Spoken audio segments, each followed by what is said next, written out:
And ఇవి మన bank details ఉంటాయి, లైక్ మన ఫోన్లోనే బ్యాంక్ డీటెయిల్ ఇప్పట్లో అందరినీ నోట్ ప్యాడ్ పెట్టేసుకొని దాంట్లో కూడా బ్యాంక్ డీటెయిల్స్ పెట్టుకుంటున్నాం, పాస్వర్డ్స్ పెట్టుకుంటాం.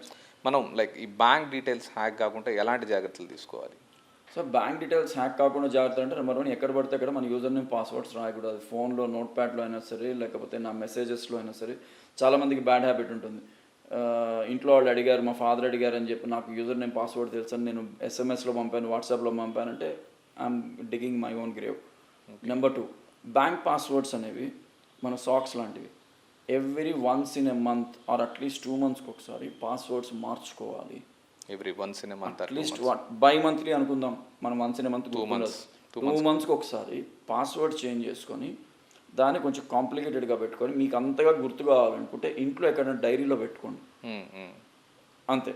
అంతేగాని దాన్ని ఫోన్లో పెట్టుకొని పాస్వర్డ్లు మార్చకుండా ఆ పాస్వర్డ్లో కూడా నా ఆధార్ నెంబరు, నా ఇంటి నెంబరు, నా ఇంటి పేరు, నా ఫోన్ నెంబరు ఇవే ఉన్నాయనుకోండి, హ్యాక్ చేసేవాడు ఎప్పుడు ర్యాండమ్ ట్రై చేస్తాడు.